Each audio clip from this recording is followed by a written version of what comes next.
Her husband avoided her for 3 long months, then one day cruelly told her, "You're barren, you can never be a mother." Weeks later, he appeared at a surprise dinner with his pregnant mistress, proudly holding the woman's hand. But she didn't cry or lose her composure. She simply smiled and said, "Congratulations, honey," before placing an envelope on the table. He reached for it, and as he opened it, the color drained from his face. Everyone in the room could feel the air change, but only she knew the secret that envelope carried. "Hi, my beautiful family. Welcome back to Mr. Peter's Stories. May the Almighty pour oceans of peace into your hearts and surround your lives with light that never fades. May every woman walk with grace unshaken, her dignity shining brighter than dawn itself. May every man learn to love with honor, speak with kindness, and guard the hearts that trust him. I pray your homes overflow with laughter, your health grows stronger each day, and your dreams find divine protection. You are loved beyond measure, chosen by grace, and destined for greatness under heaven's hand. If your heart is true, like the video. If your love is real, right, I am with Mr. Peter." The chandeliers in the Reed Estate ballroom caught the light like frozen tears, refracting brilliance across 300 faces that had gathered to celebrate something that no longer existed. Gina Percy stood beneath one of those crystal fixtures, her champagne-colored gown catching the same light, making her look ethereal and untouchable, while inside she was fragmenting into pieces too small to ever reassemble. The orchestra played something classical and elegant, the kind of music that wealthy families chose for important occasions, and servers moved through the crowd with champagne that cost more than most people earned in a month. Nathan Reed, her husband, stood at the mahogany podium that had been erected specifically for speeches, his hand resting possessively on the shoulder of a woman Gina had never seen before. The woman glowed with that particular radiance that needed no explanation, her silk dress draped carefully over the unmistakable curve of life growing beneath it. Gina watched her husband's fingers curl against the fabric of the woman's sleeve, protective and proud, and felt something vital inside her chest simply stop beating. "I want to thank everyone for coming tonight." Nathan's voice carried across the ballroom with the confidence of a man who had never been told no, who had never faced a consequence he couldn't buy his way out of. "What began as a celebration of my marriage has become something more significant. Sometimes life demands we make choices that honor legacy over sentiment, duty over comfort." Gina's hands tightened around the stem of her champagne flute until her knuckles went white. She knew what was coming because she had lived through the preparation for this moment, had watched her husband grow distant over months, had felt him pulling away like a ship leaving harbor while she stood on the dock, waving at something already gone. But knowing didn't make it hurt less. Knowing didn't protect her from what happened next. 15 years ago, I married a woman I believed would give me everything I needed to continue the Reed name into the next generation. Nathan continued, and Gina felt every eye in the room turn toward her like weapons being loaded. "But sometimes, what we need and what we want are separated by circumstances beyond anyone's control. My wife couldn't give me children, couldn't give me an heir, couldn't fulfill the most basic requirement of a Reed marriage." The words hung in the air like smoke from a fire that would consume everything. Gina stood frozen, while Nathan presented his humiliation as inevitable fact, as reasonable conclusion, as something she should have anticipated and accepted gracefully. Around her she heard the collective intake of breath, saw women's hands fly to their mouths, watched men exchange glances that said they understood even if they wouldn't have been quite so public about it. "This is Vanessa Hartwell." Nathan gestured to the woman beside him, and she smiled with perfect teeth and perfect composure and perfect timing. "She's carrying my son, my heir, the future of everything my family has built for 7 generations. I'm filing for divorce so that I can marry the mother of my child and give him the legitimacy he deserves." The ballroom erupted into chaos. Whispers became exclamations, became full conversations, as 300 guests tried to process what they were witnessing. Nathan's grandmother, Eugenia Reed, sat in her wheelchair at the family table with an expression of stone-faced approval, as if this public execution had been planned and sanctioned by the entire Reed dynasty. Nathan's parents flanked her like guards protecting a queen, their silence an endorsement more damning than any words. Gina felt herself moving before she made the conscious decision to move, her body operating on instinct while her mind tried to catch up with the magnitude of what had just happened. She walked through the crowd that parted for her like she was contagious, her heels clicking against marble floors that she had helped choose when they renovated this ballroom. Past floral arrangements she had selected because Nathan once said he liked white roses mixed with greenery.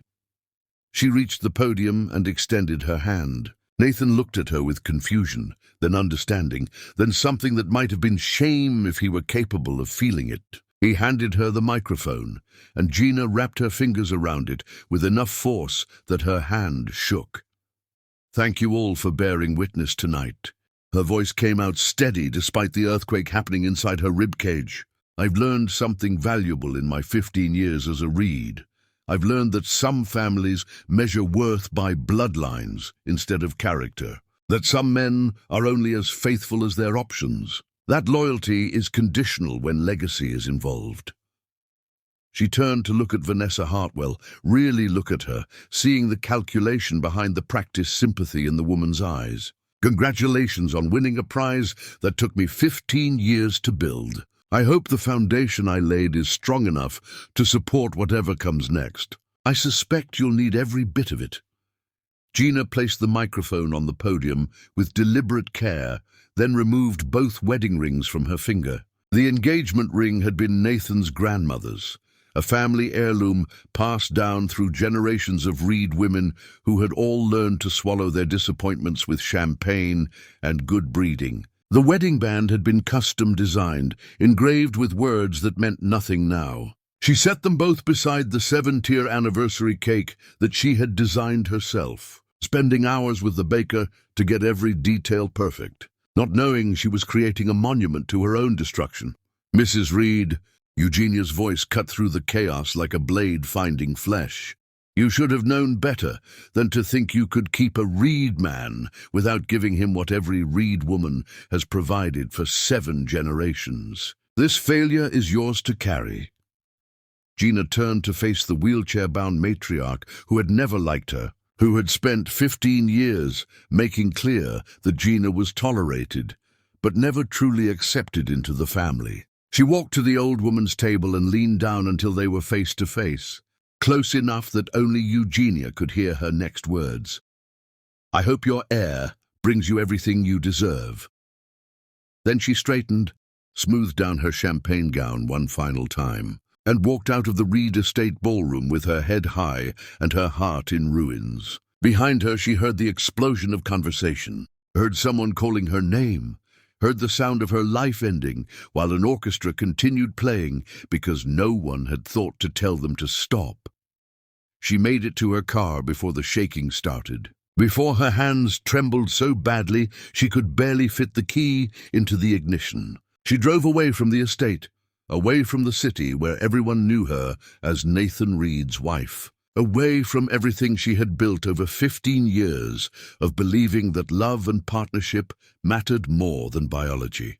She didn't stop driving until her phone had 12 missed calls and the city lights were just aglow in her rearview mirror.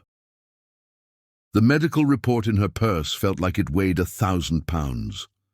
She had picked it up from the clinic that morning, had read the results 3 times to make sure she understood them correctly, had spent the entire day deciding whether to tell Nathan before the party or wait until after. The decision had been made for her.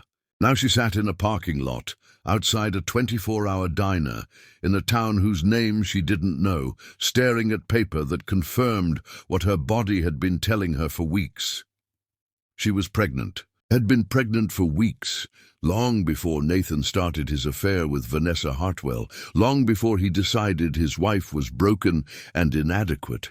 The baby growing inside her was the heir he claimed to want so desperately, the future he said she couldn't give him, the legacy he had just publicly declared she was incapable of providing.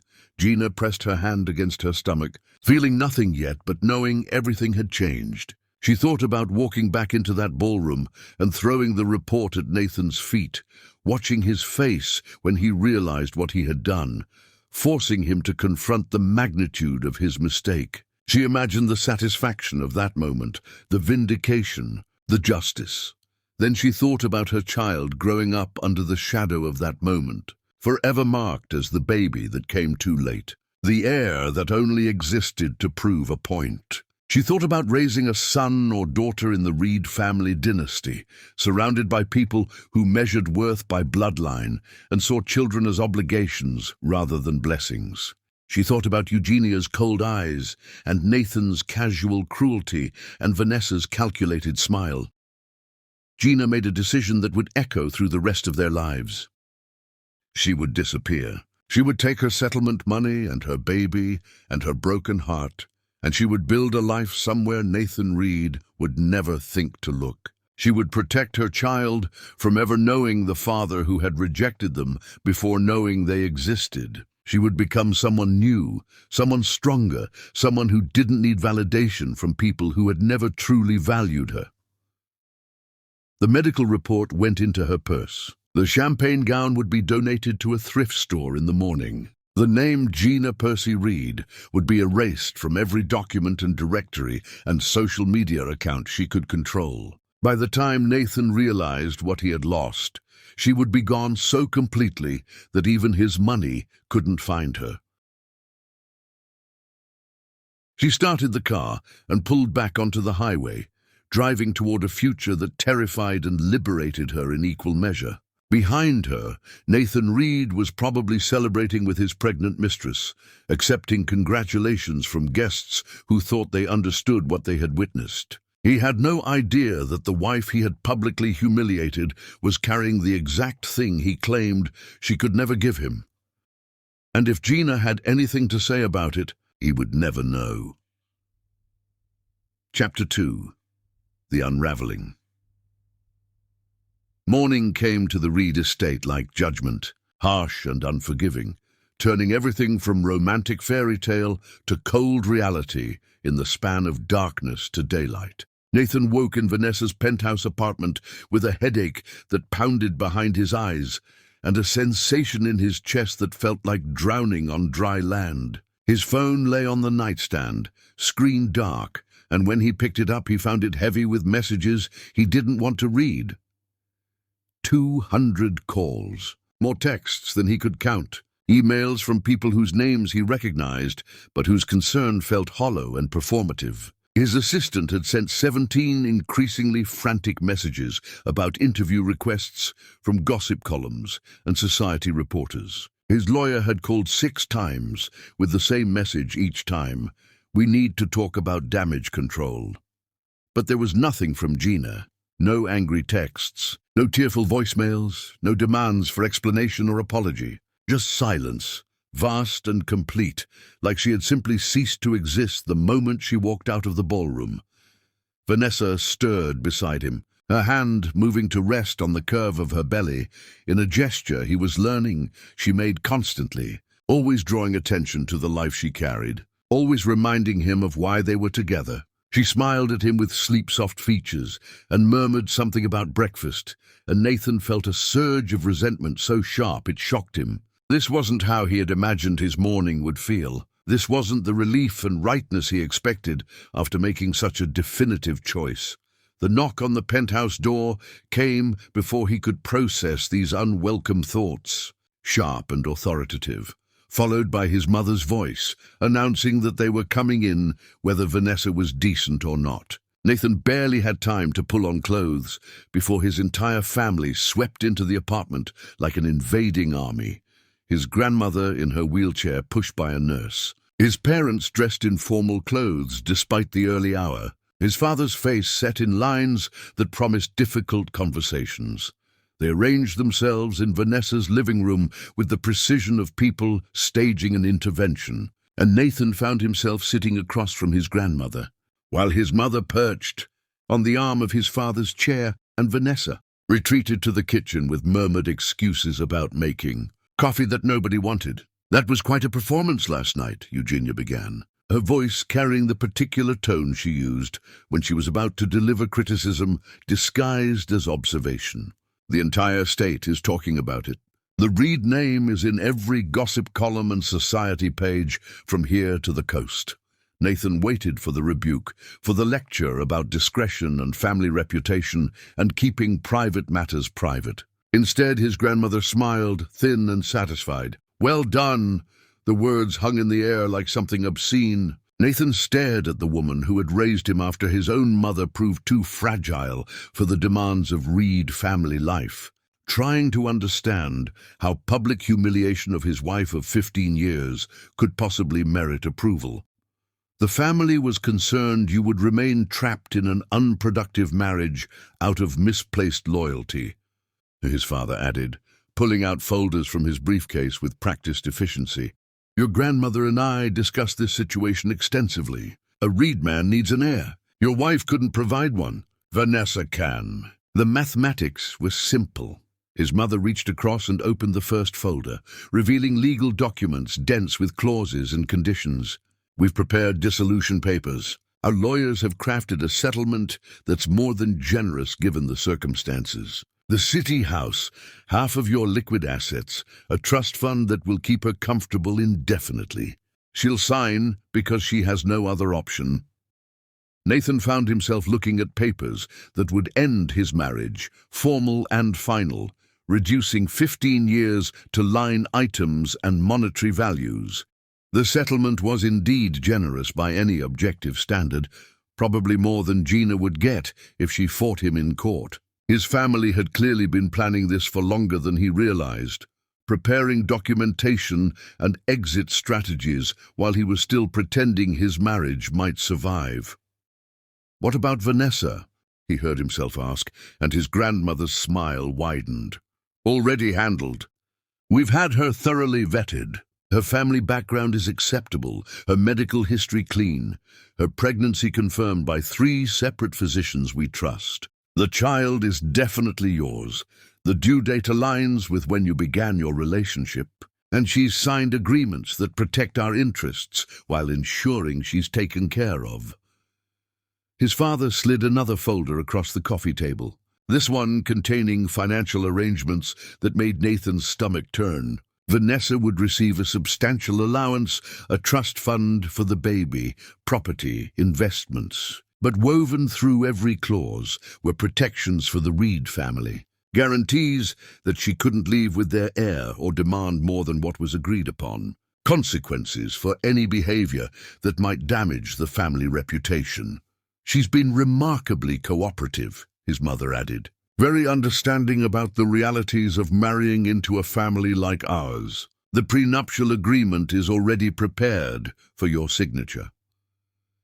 Nathan felt like he was watching this conversation from outside his body, observing a stranger who looked like him, but was making decisions without his input. When had all this been arranged? While he was working late, believing he was building towards something? While he was with Vanessa, thinking he was choosing his own path? How many of his choices had actually been his choices, and how many had been carefully orchestrated by people who had spent generations maintaining power through strategic breeding?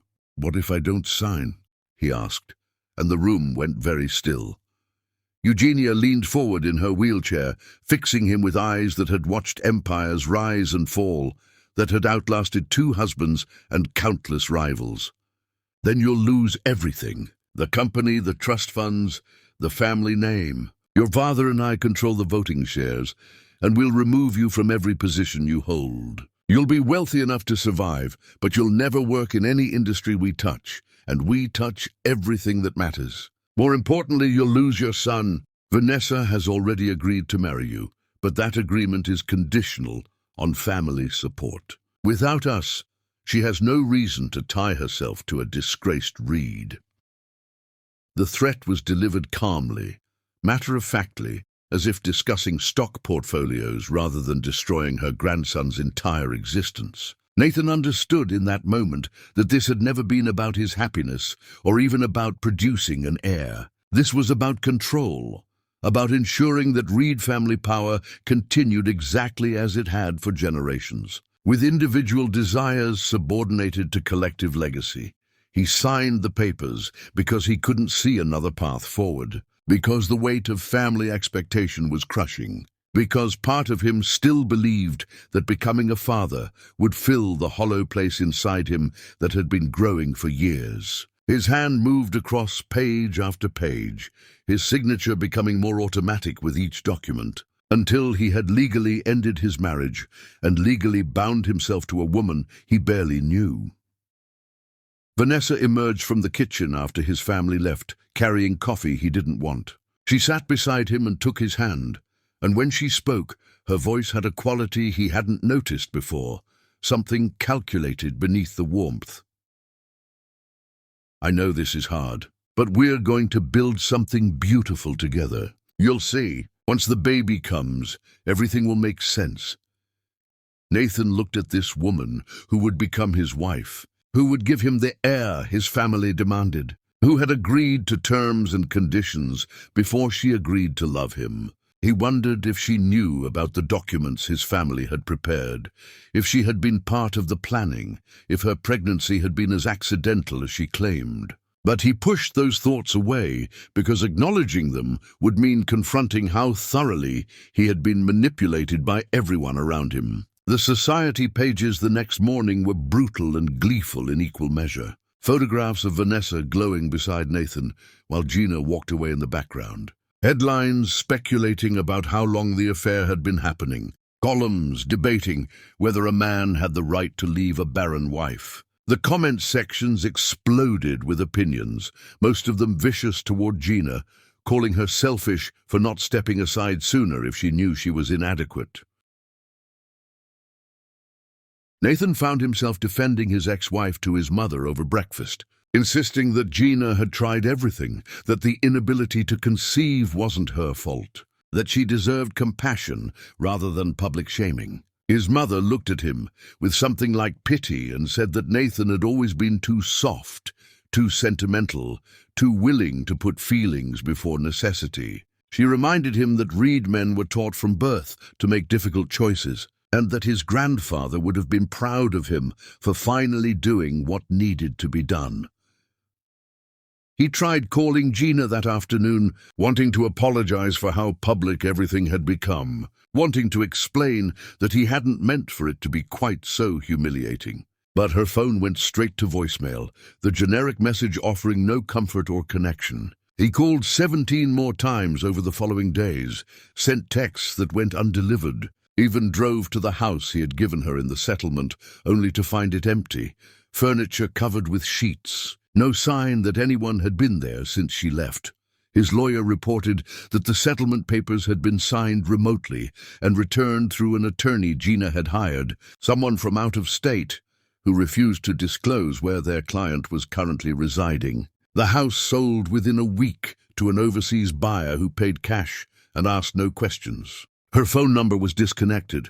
Her email addresses bounced back with error messages. Her social media accounts vanished as if they had never existed. Gina Percy disappeared with a thoroughness that suggested professional help, and Nathan was left sitting in Vanessa's penthouse reading articles about his failed marriage, while his pregnant mistress planned their wedding and his family celebrated their victory. He told himself this was the right choice, the necessary choice, the choice that honored 7 generations of Reed family legacy. He told himself that fatherhood would give his life meaning in ways marriage never had. But late at night, when Vanessa was asleep and the penthouse was quiet, Nathan would find himself thinking about his ex-wife, about the way she used to wait up for him when he worked late, always with something warm to drink and questions about his day, about how she had believed in him before he had any reason to believe in himself, how she had turned their early poverty into adventure rather than hardship, about the 15 years she had given him, the sacrifices she had made, the dreams she had set aside to help him build the life his family expected. He wondered where she was now. If she was crying or angry or relieved to be free of him, he wondered if she would find someone else, someone who would appreciate what he had been too blind to value. He wondered if she would ever forgive him. Not that forgiveness mattered when she had made it clear she wanted nothing more to do with him.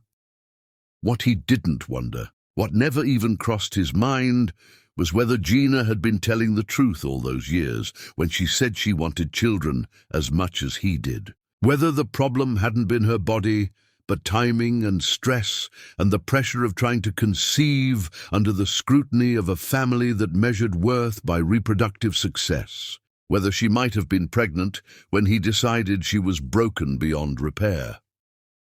Nathan Reed went to sleep that night with Vanessa beside him, feeling like he had won some great victory while losing something he couldn't quite name. Somewhere out in the darkness, Gina was beginning a new life with secrets that would reshape everything if he ever discovered them.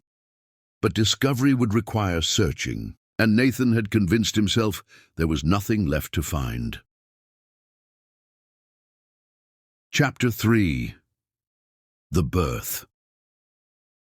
The hospital room smelled like antiseptic and flowers, an overwhelming combination that made Nathan's head ache. Vanessa lay in the bed surrounded by enough floral arrangements to stock a funeral home, her face flushed with exertion and triumph, and in Nathan's arms was the smallest human being he had ever held. The baby boy was perfect in that way, that all newborns are perfect, with tiny fingers that gripped Nathan's thumb, and dark hair that stuck up at odd angles, and eyes that hadn't yet decided what color they wanted to be. Harrison Eugenia Reed, named for his great-grandfather and great-grandmother, blessed by the Reed family before he had taken his first breath outside the womb. Nathan stared at this child who was supposed to be his future, his legacy, his justification for every choice he had made, and felt something crack open inside his chest. Love, immediate and terrifying and absolute, flooded through him with enough force to make his hands shake. "He's beautiful," his mother breathed, leaning over Nathan's shoulder to examine her grandson. "He has your father's nose. And my eyes, I think." "Yes, definitely my eyes." Eugenia wept from her wheelchair, actual tears streaming down her weathered face, the first emotion Nathan had seen from her since his grandfather died. She reached out with trembling hands to touch Harrison's cheek, and when she spoke, her voice cracked with feeling. 7 generations. 7 generations of Reed men, and now an 8th. "You've given us everything, Nathan, everything." The room filled with champagne and congratulations, with relatives Nathan saw only at weddings and funerals, emerging to admire the heir, with business associates stopping by to pay respects and make connections with the future of the Reed dynasty. Someone took photographs, dozens of them, and Nathan realized later that Vanessa was barely visible in most of the shots. It was all the baby, all Harrison, all the culmination of months of planning and sacrifice and upheaval. They brought Harrison home to the estate after a few days, and Nathan's mother had transformed the nursery into something from a design magazine. Navy and cream colors, hand-painted murals of ships and sailing scenes, antique toys displayed on shelves like museum pieces. Vanessa stood in the doorway, looking at the room with an expression Nathan couldn't quite read, something that might have been satisfaction or might have been calculation. "It's perfect," she said, but she didn't move to place Harrison in the elaborate crib, didn't show any particular interest in the carefully curated space. "Your mother has excellent taste." Over the following days, Nathan noticed that Vanessa seemed strangely detached from their son. She would feed him when necessary, change him when required, hold him when guests were present. But there was no tenderness in the gestures, no natural maternal instinct that Nathan had assumed would emerge after birth. When Harrison cried, she would hand him to Nathan or to one of the nurses his mother had hired, always with excuses about being tired or overwhelmed or needing a moment to herself. Nathan told himself this was normal, that Vanessa was adjusting to motherhood, that some women needed more time to bond with their babies than others. He threw himself into fatherhood with devotion that surprised everyone, including himself. He learned how to change diapers and warm bottles and interpret different types of cries. He spent hours in the nursery holding Harrison, talking to him about nothing and everything, making promises about the future they would build together. The christening party was larger than his wedding had been, with half the state's elite attending to witness Harrison Eugenia Reed being officially welcomed into the family and into the church. Nathan stood at the altar holding his son, feeling the weight of 7 generations of Reed men pressing down on his shoulders, understanding for the first time what his family meant when they talked about legacy. This wasn't just a baby. This was the future of everything his grandfather had built, everything his father had maintained, everything Nathan was responsible for continuing. His grandmother gave a speech that brought many guests to tears, talking about her late husband and how proud he would have been to see another Reed boy carrying on the family name. She spoke about duty and sacrifice and the importance of making choices that honored the past while building the future. Several people glanced at Nathan during this speech, their expressions suggesting they understood she was talking about more than just general family values. Vanessa stood beside Nathan, looking radiant in designer clothes that his mother had purchased for the occasion, playing the role of devoted mother with practiced perfection. She smiled for photographs, accepted congratulations gracefully, held Harrison when appropriate, and handed him off when convenient. To anyone watching, they looked like the ideal family, the perfect continuation of the Reed dynasty. That night, after the guests had left and the estate had returned to quiet, Nathan sat alone in the nursery watching Harrison sleep. The baby lay in his elaborate crib, surrounded by navy and cream luxury, completely unaware of the expectations already being placed on his tiny shoulders. Nathan wondered if this was how his own father had felt, looking at a newborn son and seeing not a person but a responsibility, not a child but a dynasty. He picked up his phone and scrolled to Gina's number, still saved in his contacts, even though it had been disconnected for months. His thumb hovered over the call button, and he almost pressed it before Vanessa appeared in the nursery doorway asking if he was coming to bed. He put the phone away and told himself that whatever guilt he felt about his ex-wife was just exhaustion and adjustment, that it would fade once he settled into his new life.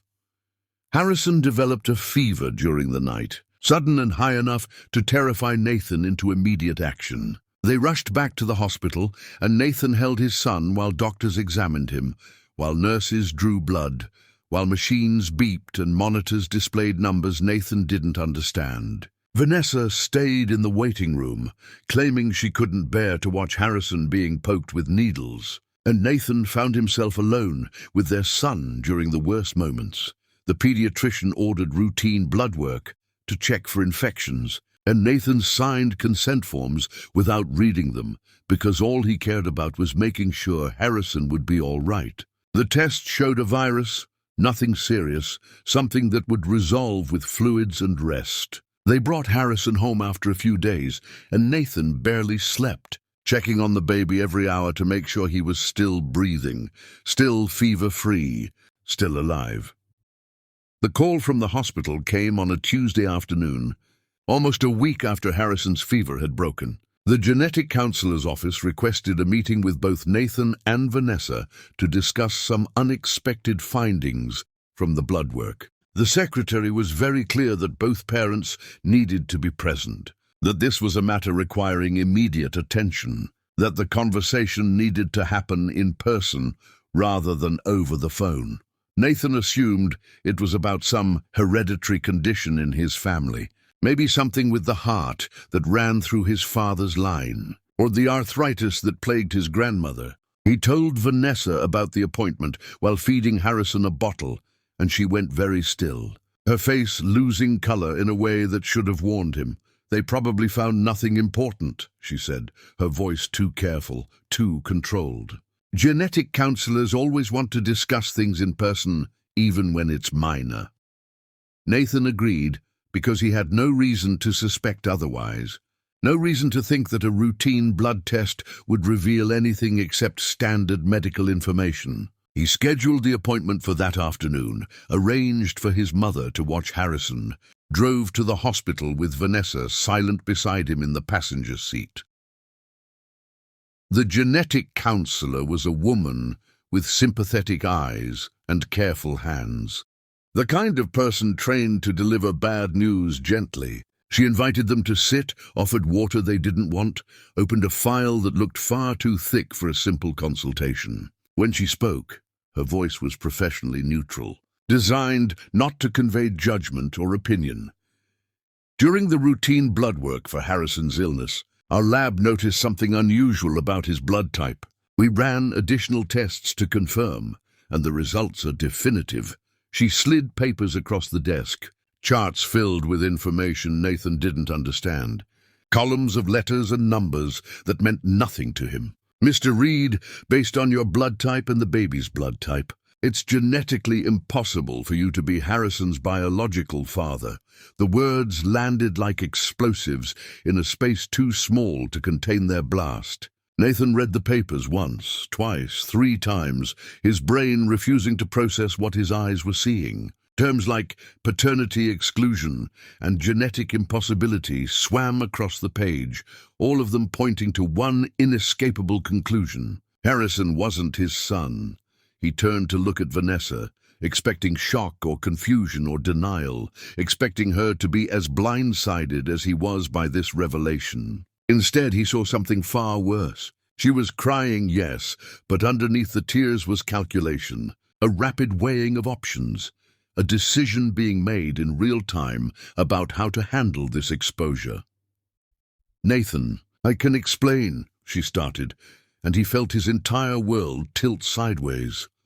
The genetic counselor excused herself with murmured words about privacy, leaving them alone in an office that suddenly felt airless. Vanessa reached for Nathan's hand, but he jerked away, unable to bear the thought of her touching him, while his brain tried to process the magnitude of what he had just learned. "I was seeing someone else when we first got together." Vanessa's words came fast, rehearsed, like she had been preparing this confession for months. "I didn't know I was pregnant until after we'd already started our affair. I made a choice, Nathan. I looked at you and I looked at him, and I chose you. I chose your family, your life, your future. And I needed you to believe the baby was yours, because I knew you wanted a child so desperately." Nathan stood up so fast, his chair fell backward, the crash loud in the small space. "You lied. You've been lying for months. You let me end my marriage. You let me humiliate my wife in front of hundreds of people. You let me believe I was going to be a father when you knew the baby wasn't mine. But you are his father," Vanessa insisted, standing to face him. "Biology doesn't matter. You're the one who feeds him and changes him and holds him when he cries. The other man doesn't know, doesn't care, isn't in the picture at all. Harrison is yours in every way that matters." The fury that rose in Nathan was unlike anything he had ever experienced. White-hot and consuming, threatening to turn him into someone he didn't recognize. He thought about the anniversary party, about Gina walking out of that ballroom with her dignity intact while he stood beside a liar. He thought about signing divorce papers and dissolution agreements and trusts and settlements, all based on a fiction. He thought about his grandmother weeping over a great-grandson who wasn't actually part of their bloodline. About the christening party, where they celebrated a Reed heir who carried no Reed blood. He left the hospital without another word to Vanessa, got in his car, and drove, not knowing where he was going until he ended up at his lawyer's office, demanding every document related to his relationship with Vanessa Hartwell. What he discovered over the next hours made him physically ill. Vanessa had her own lawyer from the beginning, someone who had negotiated terms that guaranteed her millions, regardless of circumstances. She had structured agreements that protected her financially, even if the relationship failed, that ensured she couldn't be abandoned without compensation, even if the baby turned out not to be Nathan's. She had planned for this contingency, prepared for this exact scenario, set up safety nets before she ever announced her pregnancy. "She's been very thorough," Nathan's lawyer said grimly. Fighting these agreements will be expensive and public. She could drag your name through every gossip column in the state. More importantly, she has evidence of your affair starting before you filed for divorce. Text messages, photographs, emails. She could paint you as an adulterer who abandoned his pregnant mistress when things got complicated. Nathan drove back to the estate as the sun was setting, his hands gripping the steering wheel hard enough to hurt. He found Vanessa in the nursery, holding Harrison and singing softly, the picture of maternal devotion. She looked up when he entered, and her expression shifted from tender to defensive in an instant. "If you try to leave me, I'll destroy you," she said calmly, still holding the baby. "I'll go to every newspaper, every gossip column, every social media platform. I'll tell them you seduced me while married, promised me everything, then tried to abandon me when the baby came. I have proof of our affair, Nathan. Proof that you were cheating on your wife months before you filed for divorce. The Reed family name will be dragged through mud so deep it'll take generations to clean it off." Nathan stared at this woman who had trapped him with precision and forethought, who had played him like an instrument from the very beginning. Why? If you were pregnant by someone else, why choose me? Why go through all this? Vanessa smiled, and it was the coldest thing Nathan had ever seen. "Because you're rich, you're desperate, and you're controllable. Your family is so obsessed with legacy that they didn't ask basic questions. You wanted a child so badly that you believed what you wanted to believe. And now you're stuck, because leaving costs too much, and staying costs your pride. I'd suggest you learn to live with it." She placed Harrison back in his crib with gentle hands that belied the cruelty of her words, then walked past Nathan and out of the nursery like she owned the estate. Nathan stood alone with a baby who wasn't his son, in a house that wasn't really his home, trapped in a life built entirely on lies. He thought about Gina then, truly thought about her for the first time in months, and wondered if she had known, if she had suspected something was wrong. If she had left, not just because he humiliated her, but because she saw through Vanessa's deception in ways he had been too blind to recognize. He pulled out his phone and called her disconnected number, listening to the automated message while holding a baby who represented the destruction of everything he thought he knew about his life. Chapter 4. The Truth.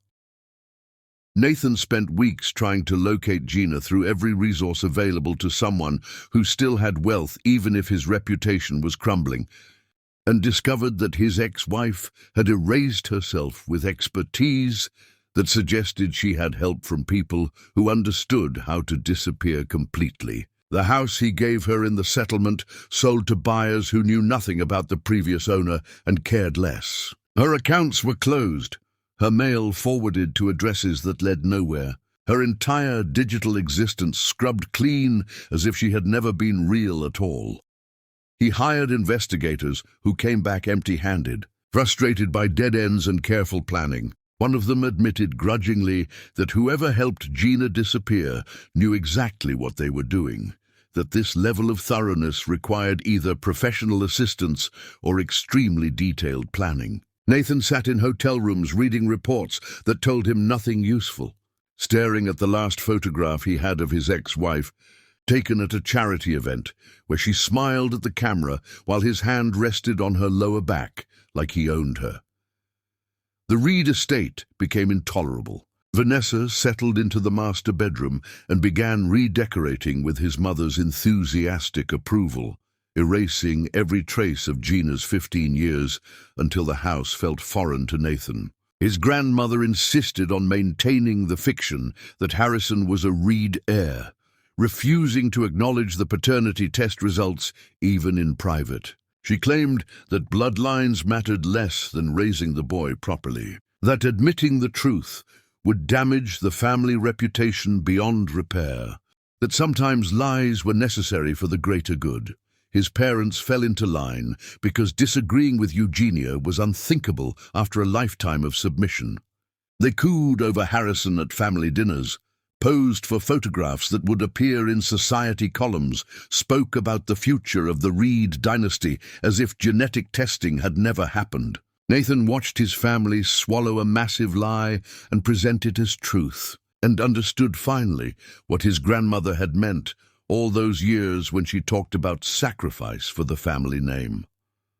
The betrayal compounded daily. Business partners who congratulated him on fatherhood now avoided his calls when rumors about the paternity test leaked through channels Nathan couldn't control. Society columns that once praised his dedication to family legacy ran blind items about Reed family secrets and questionable parentage. Investors who built fortunes alongside his grandfather suddenly developed concerns about Nathan's judgment, about his ability to lead, about whether the Reed name still carried the weight it once did.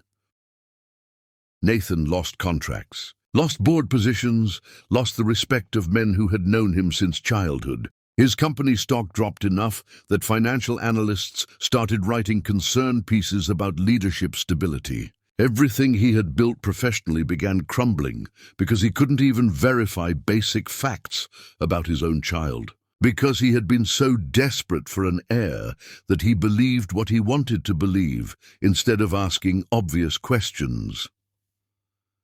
But worse than business losses, worse than social humiliation, worse than watching Vanessa redecorate, his house and his grandmother rewrite reality to protect family, reputation, worse than all of it combined, was the growing realization that he had destroyed something irreplaceable for absolutely nothing. He thought about Gina constantly now, memories surfacing with painful clarity at unexpected moments. The way she used to organize his clothes by occasion, because she knew he got overwhelmed, choosing outfits for important meetings. The way she turned their tiny first apartment into something warm and welcoming, with creativity and almost no money. The way she held him when his father had a heart attack, steady and sure when everything else was chaos.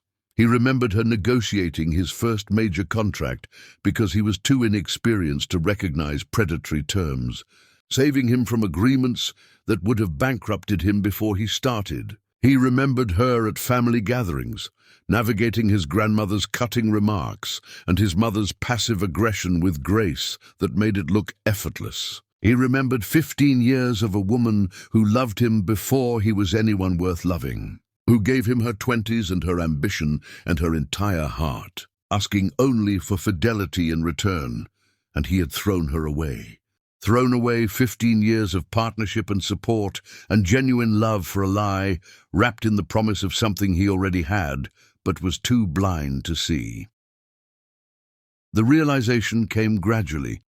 Then all at once, on a night when Nathan was searching through old emails, looking for something unrelated, and found messages from Gina to a doctor about fertility treatments. She had been trying, had scheduled appointments, had taken medications that made her sick, all while pretending everything was fine because she didn't want him to feel guilty or pressured. She had carried the burden of their childlessness alone, protecting him from the pain of it. And he had repaid her devotion by calling her broken in front of everyone they knew. Nathan sat in his hotel room, staring at email after email, documenting her quiet suffering, and something inside him simply shattered. He called her disconnected number and left a voicemail even though he knew it wouldn't be delivered. Just talked into the void about how sorry he was, how he understood now what he had done, how he would give anything to undo the anniversary party. His lawyer called the next morning with information that made Nathan's hands shake while reading. They found a paper trail, charitable donations from one of Gina's trust accounts to a children's hospital in a mountain town. The donations were recent, ongoing, substantial enough to suggest she had established herself in the area. The lawyer hesitated before sharing the final detail, then said the donations were made in honor of someone named Reed, first name only. No other information. Nathan heard those words and felt the earth shift beneath him. Reed. She was honoring someone named Reed with charitable donations to a children's hospital. The timing aligned perfectly. She disappeared shortly after the anniversary party, established herself in this mountain town, started making donations to a pediatric facility. If she had been pregnant when he humiliated her, if she had carried his actual child while he paraded another woman's baby as his heir, if the son or daughter he wanted so desperately was living 8 hours away while he raised a baby that wasn't his. The math was simple and devastating. If Gina conceived in the months before the anniversary party, she would have given birth in the months after her disappearance. The child would be young now, preschool age perhaps, living in a town Nathan had never heard of, with a mother who had every reason to keep him away. The donations in honor of someone named Reed could be memorial, or could be celebration, or could be acknowledgement of a child who bore the family name despite having no connection to the family itself. Nathan made a decision his lawyer called inadvisable and his family would call reckless. He was going to that mountain town, and he was going to find his ex-wife, and he was going to discover whether the heir his family wanted so desperately was already born and hidden away where they could never touch him. He told no one where he was going, packed a bag, left a note for Vanessa saying he needed time away, ignored his mother's calls, asking when he would return. He drove 8 hours through mountains that grew progressively steeper, following directions to a town called Stillwater Ridge that appeared on maps but barely qualified as more than a few buildings and a community center. The place was small enough that his expensive car drew immediate attention. Population sparse enough that everyone seemed to know everyone else's business. He checked into the only accommodation available, a bed and breakfast run by a sharp-eyed woman who introduced herself as Delilah Moss and didn't ask questions but watched him like she already knew answers. Nathan spent his first day learning the town's layout, noting the single main street with its grocery store and diner and bookshop and community center that looked recently renovated. The children's hospital, where Gina made donations, was actually a family clinic with a modest pediatric wing, well-maintained but nothing like the facilities in the city. He ate lunch at the diner and asked casual questions about whether anyone knew a woman matching Gina's description, and the waitress told him kindly that Stillwater Ridge welcomed people who needed fresh starts, but respected privacy above all else. He was about to leave the diner when a group of children burst through the door, loud and laughing, followed by 2 women helping manage the chaos. One was elderly, moving slowly but with authority. The other was Gina. She wore jeans and a sweater, her hair longer than he remembered, her face makeup-free, and somehow more beautiful than when she dressed for society events. She was helping a small boy with a juice box, laughing at something he said, completely absorbed in the moment. Nathan stood up so fast he knocked over his water glass, and the crash made everyone turn toward him. Gina's eyes met his across the diner, and every sound seemed to stop. Her face went through rapid transformations, shock melting into fear, melting into anger, melting into something harder and more controlled. She said something to the elderly woman, who looked at Nathan with instant recognition and deeper dislike, then moved to physically block his path while Gina herded the children toward the back exit. Nathan tried to follow, but Delilah Moss stepped in front of him and suggested very firmly that he finish his lunch and think carefully about his next actions. Through the window, he watched Gina loading children into a van with help from the elderly woman, and then she was gone before he could reach her. He sat back down, shaking, understanding that finding Gina was only the beginning. Getting her to speak to him would be infinitely harder. The rest of the day proved his suspicion correct. The town collectively decided not to help him. The postal worker wouldn't confirm if Gina received mail there. The grocery clerk pretended ignorance about who he was describing. Even the community center director, friendly enough otherwise, said that resident privacy was sacred in Stillwater Ridge. Nathan was preparing to give up when he saw Gina again, walking toward the community center carrying art supplies. He intercepted her before she reached the door, calling her name, and she stopped but didn't turn around. When she finally faced him, Her expression was carefully blank. Like he was a stranger, she was being polite to out of obligation rather than desire. He started to apologize, to explain, to beg for a chance to make things right. She cut him off with a voice that could have frozen fire. "You need to leave. You have no right to be here. I built this life to escape you, and I'm not letting you destroy it the way you destroyed everything else." He asked about Vanessa and Harrison, about the paternity test, about how everything was a lie. Her face didn't change, didn't show sympathy or satisfaction or any emotion at all. "I don't care what happened after I left. I don't care about your problems or your excuses or your regrets. You chose to believe a stranger over your wife. You chose to humiliate me in front of everyone who mattered. You chose cruelty when you could have chosen faith." Then she said something that made his blood stop moving in his veins. "I did give you what you wanted. I could have destroyed you with that knowledge, but I chose mercy instead. I chose to disappear rather than force you to live with what you threw away." Nathan didn't understand, begged her to explain, asked what she meant about giving him what he wanted. Gina looked at him with eyes that had seen too much pain and said that if he truly cared about her even a fraction of the amount he claimed, he would get in his car and drive away and never come back. She walked into the community center and locked the door behind her, and Nathan stood on the sidewalk, feeling like someone had reached into his chest and torn out something vital. He went back to the bed and breakfast and spent hours replaying her words, trying to decode what she meant about giving him what he wanted, about choosing mercy. Then understanding hit him like a physical blow in the dark hours before dawn. The donations made in honor of someone named Reed, the way she said she gave him what he wanted. The timing of her disappearance, the location of this town with its family clinic and its protective community. Nathan sat up in bed with his heart pounding, pulled out his phone, searched through emails and documents from the divorce. The anniversary party had been in spring.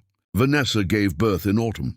If Gina discovered her own pregnancy around the time Vanessa announced hers, if she was carrying his child when he paraded another woman's baby as his heir, if somewhere in this small town was a child who was actually his. He made it to the bathroom before he was sick, retching until nothing remained, gripping the sink while tears streamed down his face. If his math was correct, if his suspicion had any foundation in reality, then Gina had been pregnant at the anniversary party. She had stood in that ballroom listening to him call her broken while carrying the heir he claimed she could never give him. She had walked away, knowing she was protecting their child from the family that had rejected them both. And Nathan had spent the last several years raising another man's baby while his actual son or daughter grew up 8 hours away, hidden from him by a woman who had every reason to keep them apart. He had destroyed everything for a lie, and the truth had been growing inside his wife the entire time. Dawn came eventually, finding Nathan sitting on the bathroom floor with his back against the wall, understanding finally the full magnitude of what he had done. This wasn't just about ending a marriage or making a mistake or choosing wrong. This was about missing years of his child's life, about failing the two people who needed him most, about proving every terrible thing his family had taught him, about prioritizing legacy over love. He didn't know if Gina would ever tell him the truth.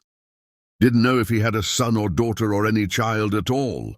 Didn't know if those donations were memorial or celebration or acknowledgement. But he knew he wasn't leaving Stillwater Ridge until he had answers, even if getting those answers meant facing truths he wasn't ready to accept.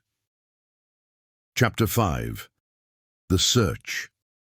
Nathan spent 3 days observing Stillwater Ridge before he worked up the courage to approach Gina again, and in those 3 days, he discovered exactly how completely his ex-wife had woven herself into the fabric of this community. She taught art classes at the community center multiple times each week, her laughter echoing through hallways filled with children's paintings. She volunteered at the family clinic, helping coordinate patient care and organizing supply donations. She ran the town's food distribution program, ensuring families had what they needed without making anyone feel like charity was being given.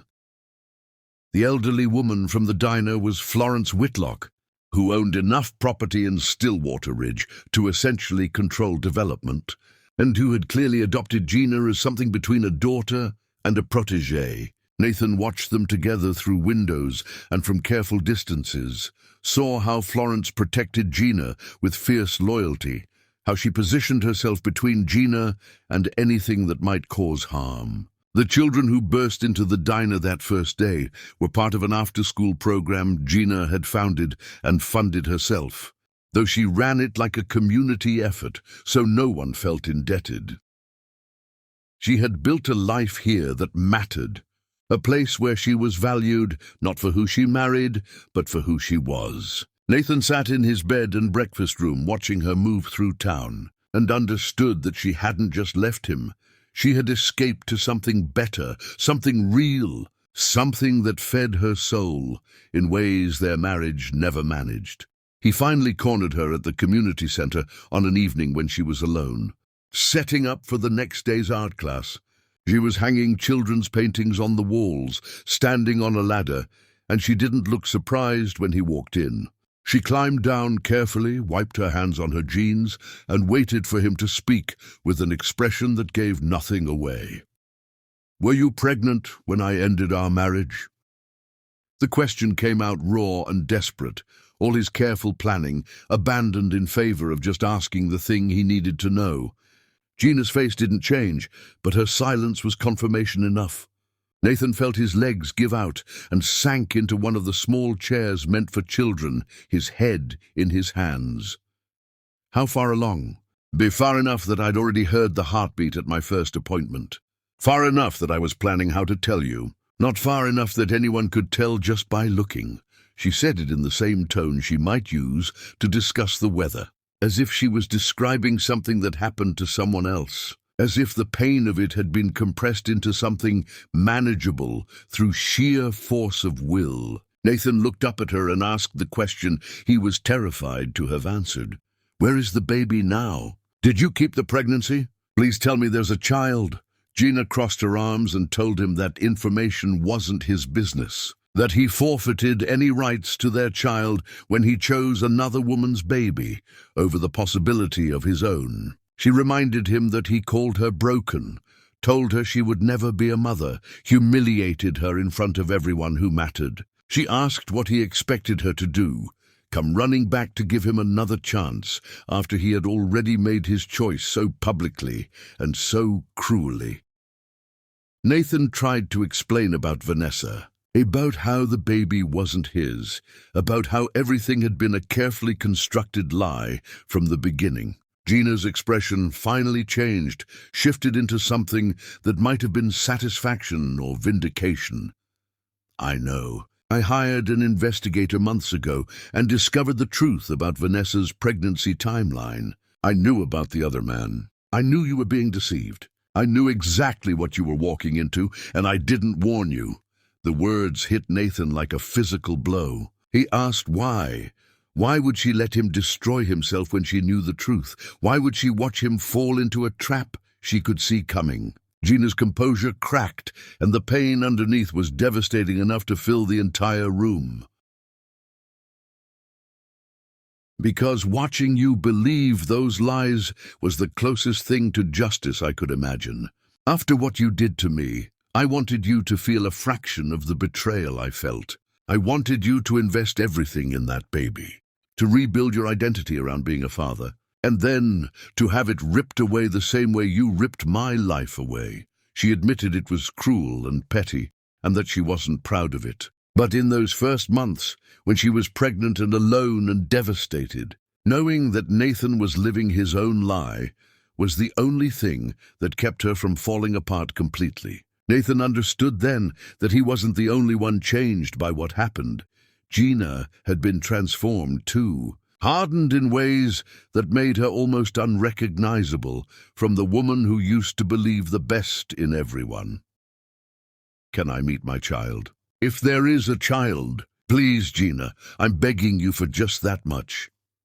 Gina looked at him for a long time before speaking, And when she did, her voice was very quiet. She told him their son was named Caleb Reed Percy, that he knew nothing about his father except that he made choices that hurt people. She said Caleb was happy, well-adjusted, loved by an entire town that helped raise him when Nathan wasn't there to do it. She explained that introducing Nathan into Caleb's life would require explanations she wasn't willing to give, wounds she wasn't ready to reopen, complications that served no one's best interests. Nathan got on his knees right there in the community center, surrounded by children's art and educational posters, and begged his ex-wife to let him be part of their son's life. He promised he would do anything, follow any rules she set, accept any conditions she imposed. He said he would move to Stillwater Ridge permanently, get a job, become part of the community, earn his way back into their lives however long it took. Moving here won't change what you did. It won't erase the anniversary party or the divorce or the years you spent building a life with another woman while I raised our son alone. Caleb doesn't need a father who shows up out of guilt. He needs stability and consistency and protection from the kind of pain that comes from hoping someone will change. Nathan asked what he had to do to prove he had changed, and Gina's answer destroyed him completely. If you truly changed, if you truly understood the gravity of what you did, you would respect my decision and leave us alone. You would prioritize Caleb's well-being over your own need for redemption. You would recognize that some mistakes are too big to fix, and some doors, once closed, are meant to stay that way. She picked up her jacket, turned off the lights, and told him the community center was closing and he needed to leave. Nathan stood alone in the dark, surrounded by evidence of the life his ex-wife built without him, finally understanding the full scope of what he had destroyed. He hadn't just lost a wife, he had lost years with his son, lost first words and first steps and first everything. He had lost mornings and bedtimes and sick days and celebrations. He had lost the everyday mundane magic of watching a child grow, and he could never get those years back. The most devastating part was that Gina was right. If he truly loved them, if he truly wanted what was best for Caleb, the most loving thing he could do was walk away and let them have the peace they had built without him. A better man, a changed man, a man who had actually learned from his mistakes, would respect that boundary and leave them alone. Nathan Reed was not yet that man. But standing in that dark community center, he decided he would become him. He would stay in Stillwater Ridge and prove through actions, instead of words, that he was capable of change. He would earn the right to know his son, even if it took years, even if Gina never forgave him, even if all he ever got was the chance to watch Caleb from a distance and know he was happy. The next morning, Nathan went to the only construction company in town and asked for a job. The owner, Russell Penn, looked at his expensive clothes and soft hands and laughed outright. Nathan explained that he would do any work Penn was willing to assign, that he needed to stay in Stillwater Ridge and needed employment to do it, that he understood he had no experience but was willing to learn. Penn studied him for a long moment, then offered him the worst job available, hauling materials and cleaning job sites for barely enough money to cover rent and food. Nathan accepted without hesitation. Penn told him to show up at dawn the next morning and to bring gloves because his hands were going to blister before the first day ended. Nathan rented a small apartment above the bookshop owned by a man named Vincent Tallow, who charged him twice the normal rate because he knew Nathan could afford it and wanted to test whether this was genuine commitment or temporary fantasy. Nathan paid the inflated rent and moved his belongings into a space smaller than his closet at the Reed estate. That first week of construction work nearly broke him. His body ached in ways he didn't know were possible. His hands blistered, then bled, then calloused. He carried materials until his shoulders screamed, cleaned sites until his back refused to straighten, learned to take orders from men who made clear they had no respect for someone who used to have wealth and status. Russell Penn gave him the hardest tasks deliberately, testing whether Nathan would quit when the work got difficult. Nathan didn't quit. He showed up every morning at dawn and didn't leave until the work was done. He learned how to frame walls and install cabinets and fix roofs with his hands, instead of hiring someone else to do it. He became familiar with tools he had never touched before, with skills he had never needed in his old life. His entire body protested this new existence, but he didn't complain, and he didn't quit, and he didn't ask for special treatment. Gina ignored him completely for the first 2 months. She walked past him on the street without acknowledgement, didn't respond when he offered to help carry her supplies, treated him like he was invisible. The town followed her lead. The diner waitress served him but didn't smile. The grocery clerk answered his questions but didn't chat. Parents picked up their children from art class and looked right through him as if he didn't exist. But Nathan had learned patience in the wreckage of his old life, and he understood that he didn't deserve warmth or welcome. He was here to prove he could show up consistently for something that mattered, to demonstrate through sustained action that he was capable of the kind of commitment he failed to show Gina when she needed him most. He started fixing things around town without asking permission. The broken fence around the community center playground appeared repaired one Saturday morning, when Nathan simply showed up with tools and materials and got to work. Gina saw him from the window but didn't come out. He fixed the loose steps on Florence Whitlock's front porch after watching her nearly trip. And when she opened the door to demand what he thought he was doing, he simply said he noticed they were dangerous and wanted to help. She slammed the door in his face, but didn't ask him to stop. He volunteered to repaint the family clinic's waiting room, worked with the town's festival cleanup crew, helped young couples move furniture. He never drew attention to himself, never asked for recognition, just quietly made himself useful in ways that benefited the community. 3 months into his exile, he saw Caleb for the first time up close when the boy wandered over to watch Nathan repairing a park bench. Caleb was small but sturdy, with serious eyes and his mother's stubborn mouth, and he asked Nathan questions about the tools with focused curiosity that made Nathan's chest physically ache. Nathan answered carefully, showing him how the level worked and letting him hold the hammer, and they worked together in companionable silence until Gina's voice called Caleb back to art class.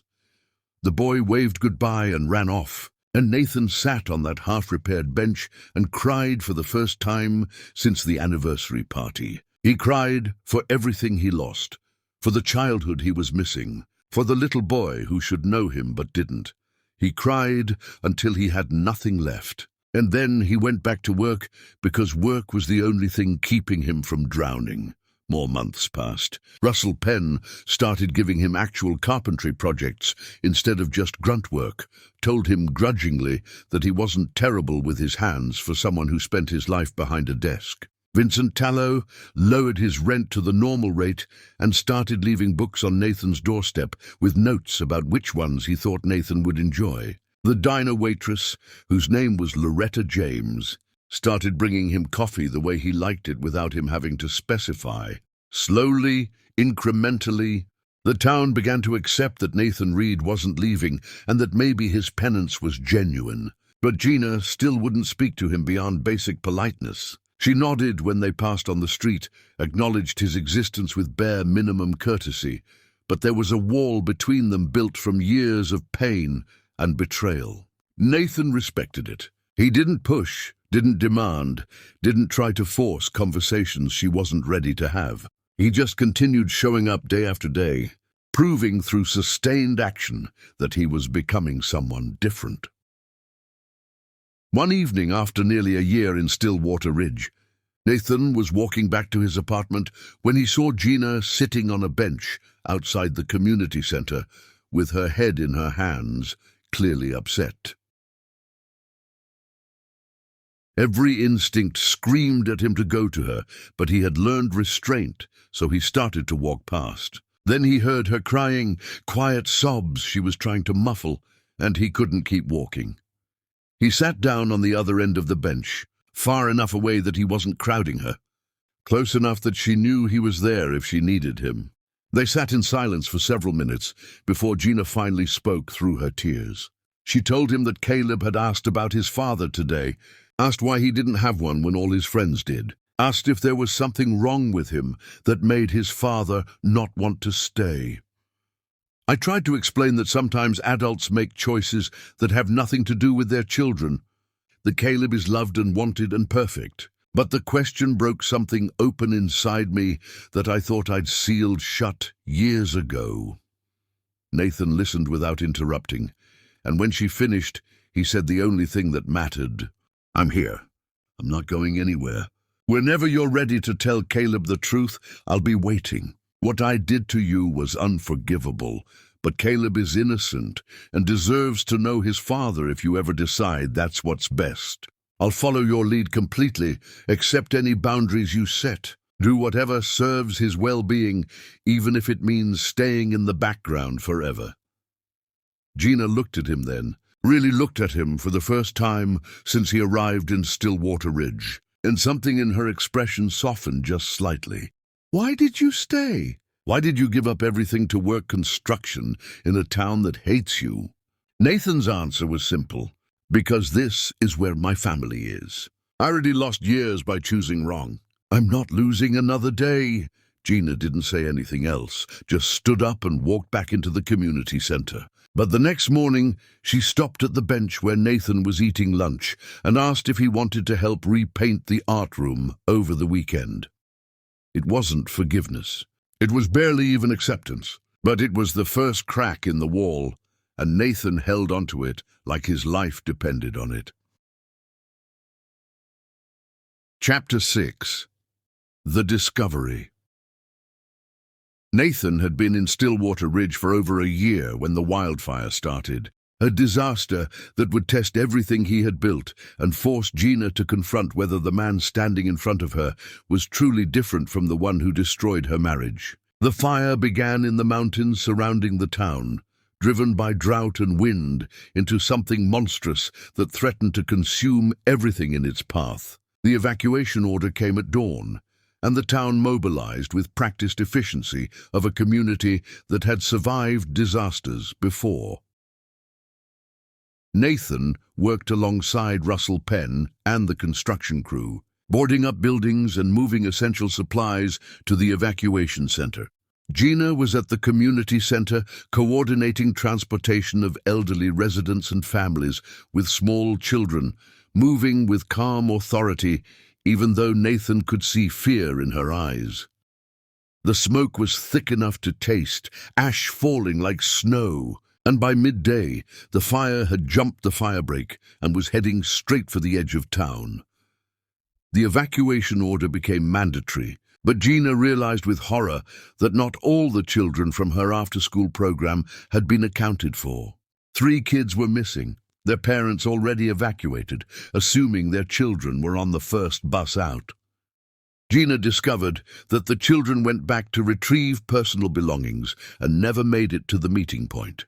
She told Florence Whitlock to finish loading the bus and took off running toward the residential area now directly in the fire's path.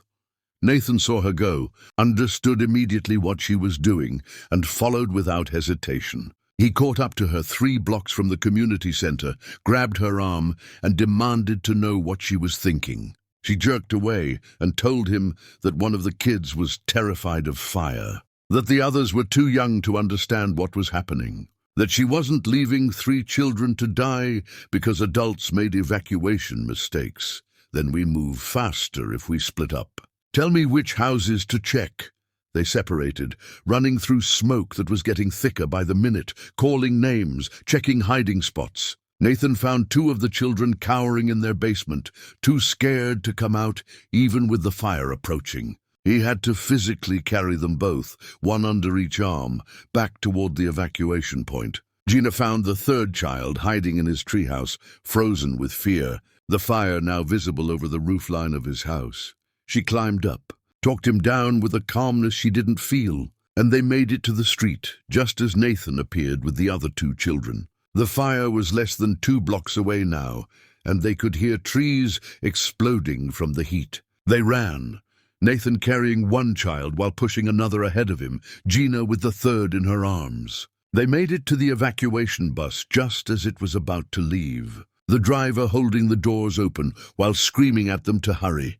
They piled in, gasping and coughing, and the bus pulled away just as the fire reached the buildings they had been searching. The children cried against Gina and Nathan, and the other passengers stared at them with expressions that shifted from judgment to grudging respect. That night in the emergency shelter set up in the next town over, Gina found Nathan sitting outside watching the orange glow on the horizon where Stillwater Ridge was burning.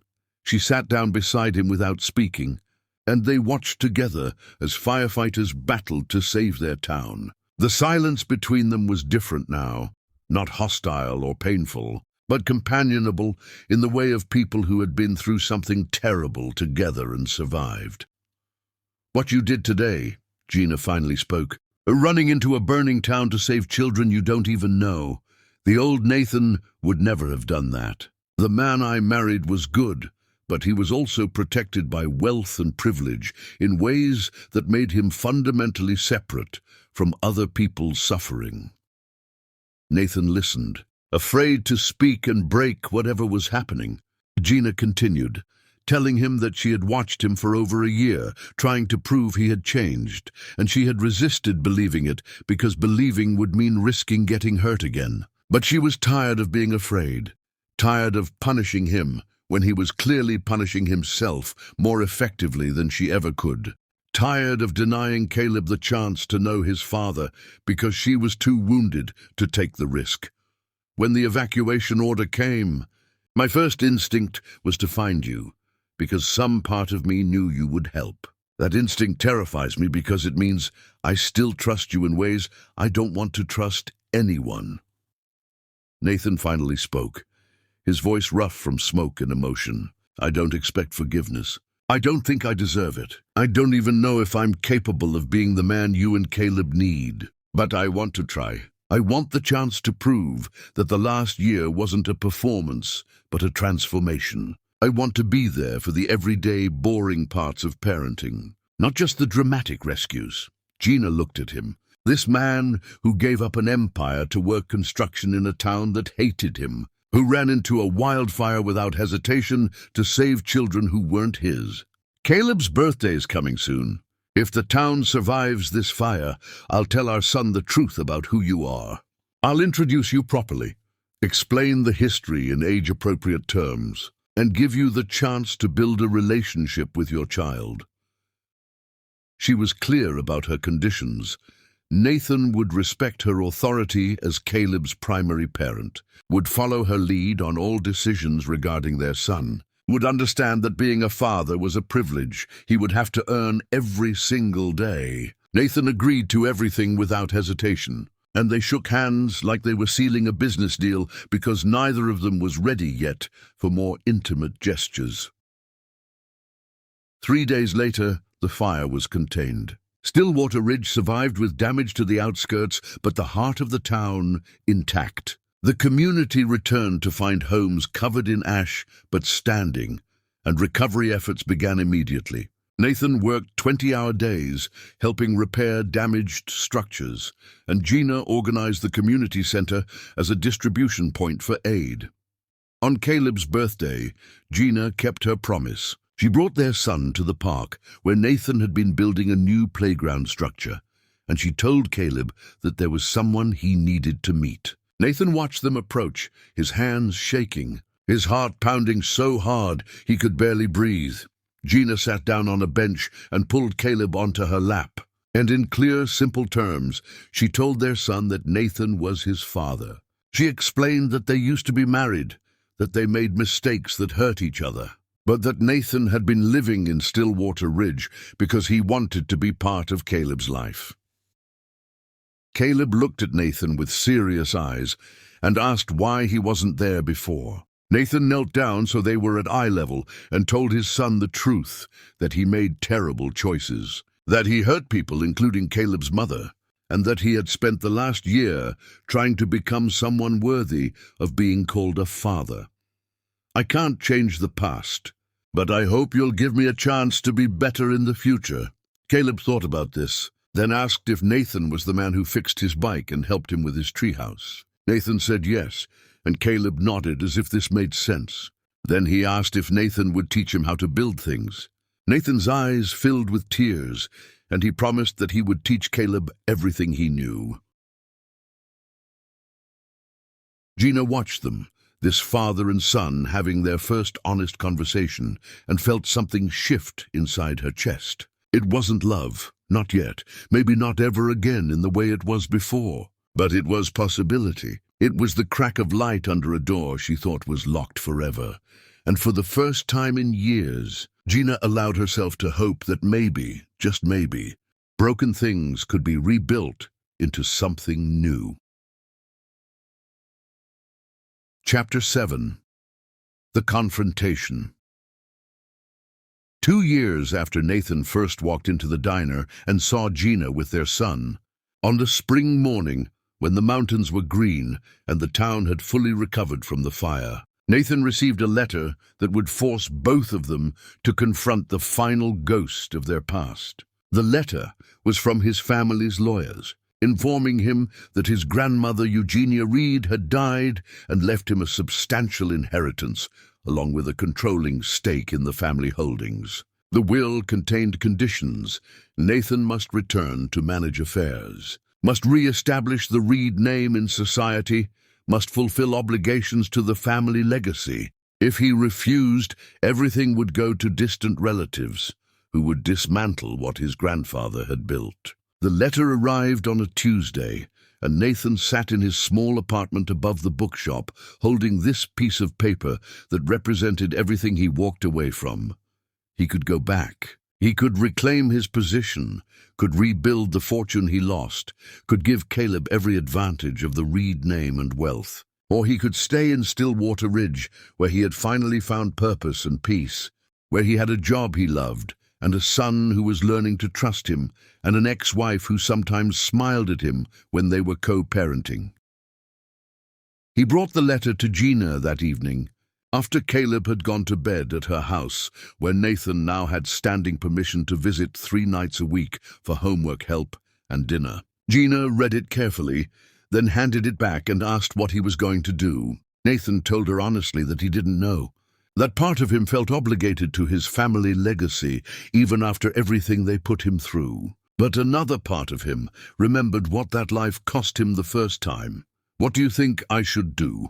Gina surprised him. She said that for 2 years she had watched him work construction and teach their son carpentry, and become a valuable member of this community.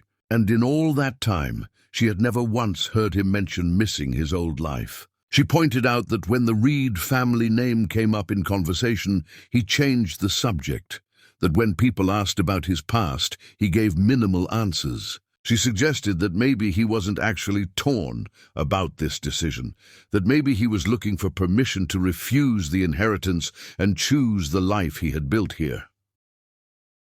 Nathan realized she was right. He didn't want to go back. He didn't want to manage holdings built on the kind of family dynamics that made his grandmother prioritize bloodlines over human decency. He didn't want Caleb growing up in that world, learning those values, becoming another generation of Reed men who measured worth by legacy instead of character. "I want this life, the small apartment and the construction work, and the community that sees me for who I am, not what I represent." Gina nodded as if she expected this answer. Then she said something that changed everything. "I've been offered a position in a larger city, running an arts program for underprivileged youth. It's a dream opportunity, exactly the kind of work I wanted to do before I married into the Reed family. But taking it would mean leaving Stillwater Ridge, and I've hesitated because I know you've built your life here." She was asking in her careful way if he would be willing to leave too. Nathan understood what she was really testing. If he was serious enough about co-parenting, about being present in Caleb's life, that he would uproot himself again to follow them. It was the final test to see if his commitment was real or only worked when circumstances were convenient. His answer was immediate. Wherever Caleb is, that's where I need to be. If that means moving to a new city and starting over again, then that's what I'll do. I'll refuse the inheritance, find carpentry work there, build another life from scratch if that's what it takes. Gina looked at him for a long moment, tears in her eyes. Watching you choose Caleb over the Reed fortune, choose our small family over an empire, this is the first time I've truly believed that you've changed. The old Nathan would have tried to negotiate, would have looked for a compromise that let him have both worlds. This Nathan just chose without hesitation. She reached across the table and took his hand, the first time she had voluntarily touched him in 2 years, and her hand was shaking. I'm terrified of trusting you again, terrified of believing in us again, terrified that I'm setting myself up for another devastating heartbreak. I'm terrified too, Nathan agreed. Terrified I'll mess this up, that I'm not strong enough to be who you need. Then we'll be scared together, and we'll figure it out, one day at a time.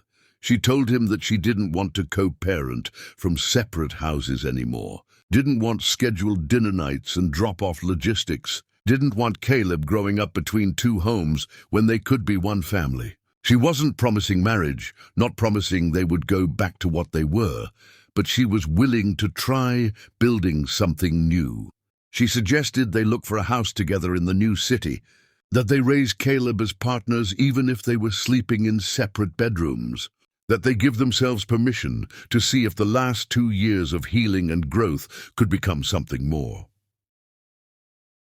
Nathan broke, just completely fell apart, pulling her into his arms and sobbing against her shoulder while she held him. He cried for everything they lost, for the years they spent apart, for all the damage he caused that could never be fully repaired. But he also cried with relief and gratitude and overwhelming love for this woman who had every reason to hate him, but was choosing forgiveness instead. Gina cried too, letting herself finally grieve the marriage that died and the possibility of something new being born from its ashes. They sat in her kitchen holding each other while Caleb slept upstairs, and it felt like both an ending and a beginning. The next morning they told Caleb together that they were moving to a new city, that Nathan was coming with them, that they were going to be a real family. Caleb asked if that meant Nathan would live with them all the time, and when they said yes, he whooped with joy and ran to his room to start packing immediately. Nathan and Gina laughed through their tears and started planning their future. Nathan contacted the lawyers and officially refused the Reed inheritance, signing documents that removed him from family holdings and trust funds. His parents called, his mother crying and begging him to reconsider, but Nathan was firm. He told them that they had a choice years ago when he brought another woman into their home and humiliated his wife. They could have stopped him, could have told him he was making a terrible mistake, could have chosen integrity over image. You didn't. You enabled my worst instincts because you cared more about appearances than truth. I'm done living my life according to Reed family values. His mother tried to tell him about Vanessa, about how she finally left after draining their resources for years. But Nathan didn't care. That chapter of his life was closed. 4 months later, Nathan stood in the kitchen of their new house in a city 3 hours from Stillwater Ridge, helping Caleb make breakfast while Gina slept in because it was Saturday and she had worked late on her program. Caleb chattered about his new school and his new friends, and Nathan listened while flipping pancakes, thinking about how this mundane morning was everything he almost threw away. Gina appeared in the doorway wearing one of Nathan's old shirts, her hair messy from sleep, and she smiled at them. Nathan's heart stopped because that smile was the one he remembered from years ago before everything went wrong, the smile she used to give him when she thought he wasn't looking. Chapter 8. The Staying. After breakfast, when Caleb went to his room to play, Nathan and Gina cleaned up together in comfortable silence. She washed, he dried, and it felt like the most natural thing in the world. When the last dish was put away, Gina turned to him and said very quietly that she needed to tell him something. Nathan's stomach dropped, terrified that she had changed her mind, that this was where she told him it wasn't working. Instead, she told him that last night while he was putting Caleb to bed. She sat in the living room, thinking about how her life had changed in the last 2 years. She thought about how angry she was when he first showed up in Stillwater Ridge, how betrayed she felt, how certain she was that she would never forgive him. She thought about watching him work construction and repair playground equipment and become someone completely different from the man who destroyed her. I thought about the wildfire, about you running into danger without hesitation, about the way you've shown up every single day for 2 years without asking for anything in return. And I realized that somewhere along the way, I stopped waiting for you to disappoint me. She told Nathan that she wasn't in love with him the way she was before. That innocent, trusting love died at the anniversary party and couldn't be resurrected. But there was something else growing, something more mature and complicated, built on witnessing real change instead of believing in potential. Maybe this new love is better because it's based on who we actually are, instead of who we thought we were. I want to try, really try, not as co-parents sharing a house, but as partners trying to build a relationship. Nathan asked if she was sure, reminded her that he didn't deserve this, that he would understand if she needed more time. Gina cut him off and told him that she was done making decisions based on what he deserved. She was making this decision based on what she wanted, and what she wanted was to stop living in the past and start building a future with the man standing in front of her. Then she kissed him. It was tentative and careful, nothing like the passionate kisses from their early marriage, but it was real, and it was a beginning. When they pulled apart, Nathan was crying again, and Gina wiped his tears with her thumb and told him that he needed to stop crying so much because their son was starting to think that was how adults communicated. Nathan laughed through his tears and pulled her close, and they stood in their kitchen holding each other, while Caleb's laughter echoed from upstairs and sunlight streamed through the windows. Everything felt fragile and precious and possible in ways he hadn't believed anything could be possible after the wreckage of his first marriage. Over the following months, they built something new together, not a recreation of what they had before, but something different and in many ways stronger, because it was founded on truth instead of illusion.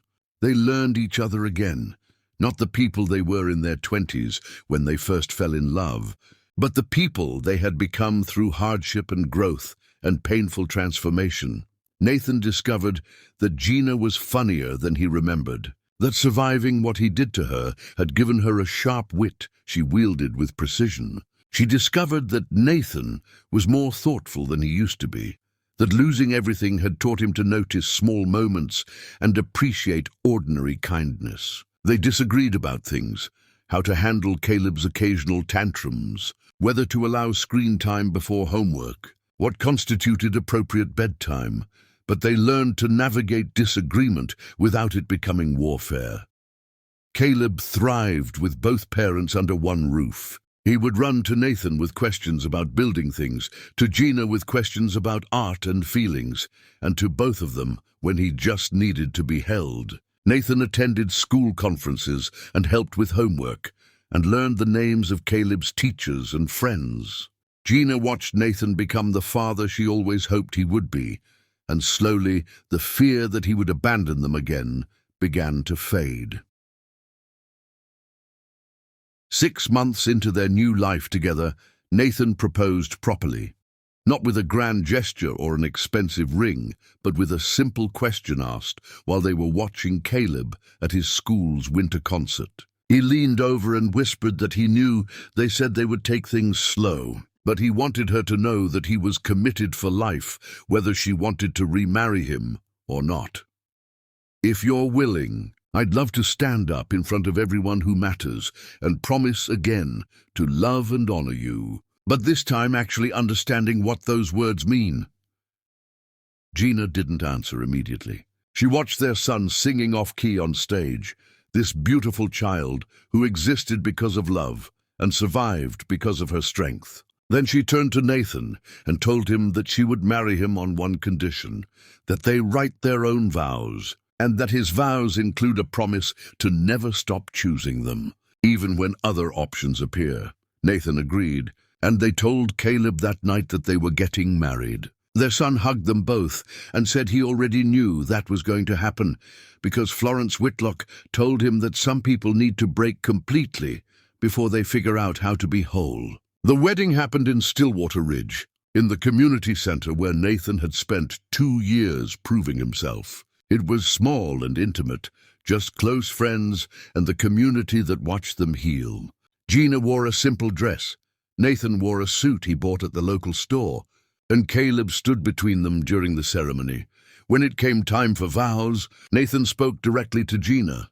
He promised to choose her every day, to never let pride or fear or family obligation come before their family. He promised to honor the woman she became when he broke her, to respect the strength it took to give him a second chance, to spend every remaining day earning the trust she was giving him. He promised to teach their son that being a man means showing up, means admitting mistakes, means doing the hard work of change.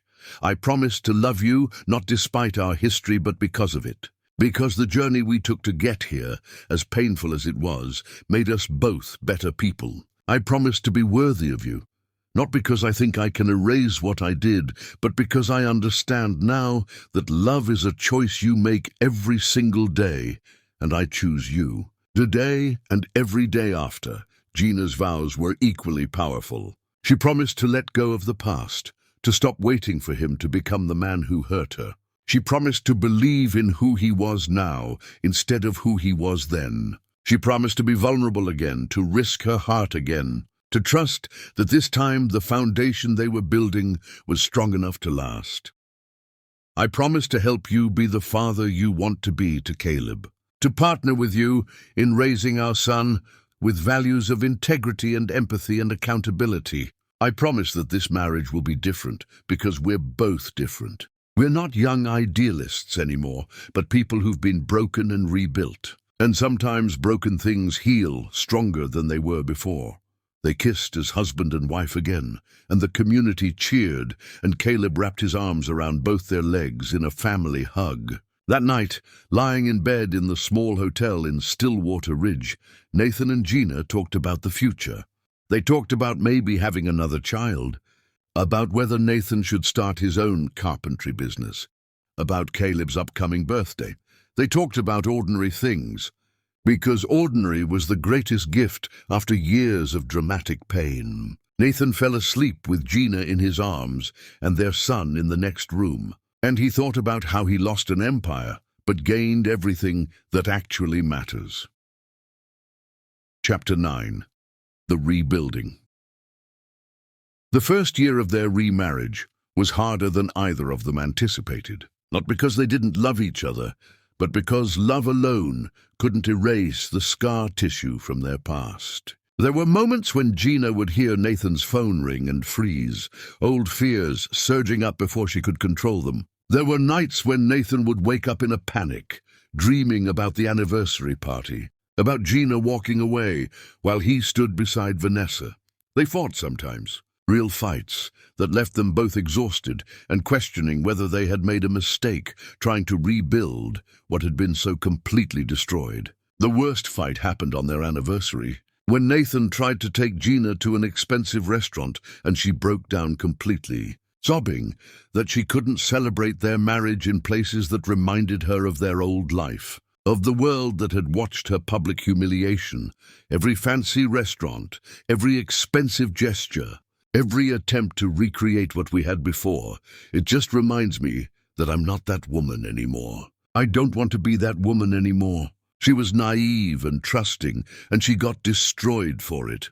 Nathan held her while she cried and apologized for not understanding, for thinking that romantic gestures could paper over trauma. They canceled the reservation and spent their anniversary at home with Caleb, eating takeout and playing board games. And it was better than any expensive dinner could have been. They started seeing a counselor together, something Nathan initially resisted because Reed men didn't discuss feelings with strangers. But Gina insisted that if they were going to make this work, they needed help processing what happened, needed tools for navigating triggers and old wounds, needed a neutral space to discuss the things they couldn't discuss alone. The counselor taught them how to fight productively, how to express hurt without attacking, how to rebuild trust in incremental steps. Slowly, things got easier. Gina learned to voice her fears when they arose instead of letting them fester. Nathan learned to recognize when Gina was withdrawing and gently draw her back instead of giving her space that felt like abandonment. They established rituals that were theirs alone. Saturday morning pancakes that Nathan made with Caleb while Gina slept in. Sunday evening walks where they talked about the week without interruption. Wednesday night date nights that were non-negotiable, regardless of work or exhaustion. Caleb became the center of their world in the best possible way. They attended every school event together, coached his soccer team as a unit, helped him with science projects that inevitably became more complex than necessary because Nathan couldn't resist turning everything into a learning opportunity. Watching Nathan with their son healed something in Gina that she hadn't known was still wounded. Seeing him patient with Caleb's fears, encouraging with Caleb's dreams, present in all the small moments, it proved that his transformation was real and lasting. Nathan's carpentry business grew through word of mouth, and he hired 2 apprentices from the community college who reminded him of himself when he first arrived in Stillwater Ridge, lost and trying to find purpose through honest work. Gina's arts program expanded to serve 3 neighboring communities, and she found herself mentoring young teachers who wanted to make a difference. They built lives that mattered, work that served others, identities separate from their marriage, but enhanced by their partnership. They talked about having another child, lengthy discussions about whether they were ready, whether it was fair to Caleb, whether they could handle the stress of a baby while still healing from their past. Gina admitted she was terrified of pregnancy after carrying Caleb alone, terrified that her body would remember the trauma of being pregnant while her marriage was imploding. Nathan admitted he was terrified of failing another child, of somehow repeating his mistakes despite his best intentions. In the end, they decided to wait. Maybe someday when they were stronger, when their marriage was more stable, when Caleb was older. But for now, being a family of 3 was enough. More than enough. It was everything they needed. They took Caleb back to Stillwater Ridge for summer vacation, and the town welcomed them like returning heroes. Florence Whitlock had aged considerably, but was still sharp as ever, and she pulled Nathan aside to tell him that she was proud of him for proving her initial assessment wrong. Russell Penn offered Nathan partnership in the construction company, and Vincent Tallow showed them the bookshop expansion he had built using techniques Nathan taught him.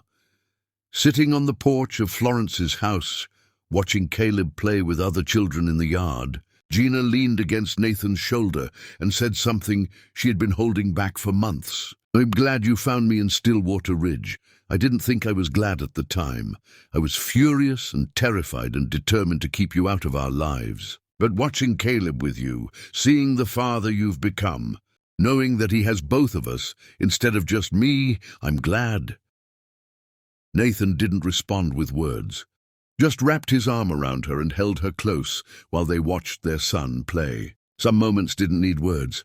Some moments were perfect just as they were. On Caleb's birthday that summer, they threw a party that combined Stillwater Ridge friends with their new community friends. Children ran wild in the backyard. Adults talked and laughed, and Nathan stood at the grill making hamburgers while Gina organized party games with the efficiency of someone who had been doing this for years. Watching her interact with other parents, laughing at jokes and coordinating activities, Nathan was struck by how different this was from their old life. No one here cared that they used to have money. No one knew about the Reed family or the scandal or the anniversary party disaster. To this community, they were just Nathan and Gina, 2 people who worked hard and loved their kid and showed up when others needed help. It was anonymous in the best possible way, liberating in ways Nathan hadn't understood he needed. That night, after all the guests had left and Caleb was asleep surrounded by new toys, Nathan and Gina collapsed on the couch together, exhausted but happy. Gina's head rested on Nathan's shoulder, and they sat in comfortable silence, watching the sunset through their living room window. "We're going to be okay," Gina said quietly.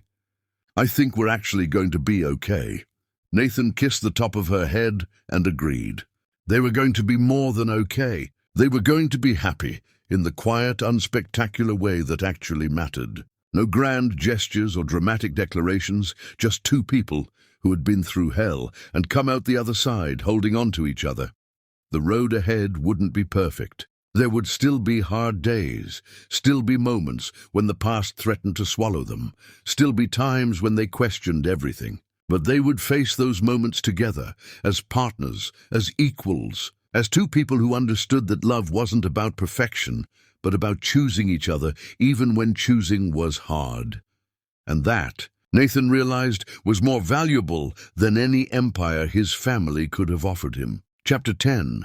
The Homecoming. They had been remarried for 3 years when Gina finally said the words Nathan had stopped hoping to hear. It happened on an ordinary Thursday evening, nothing special or planned, just the two of them sitting on the back porch after putting Caleb to bed. The stars were bright overhead, and somewhere in the distance a dog was barking. Nathan was drinking coffee even though it was late, and Gina was wrapped in a blanket because spring evenings still carried winter's chill.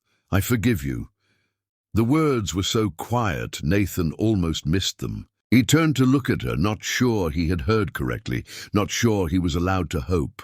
Gina was staring straight ahead at the stars, tears streaming down her face, her hands gripping the blanket like it was the only thing keeping her grounded.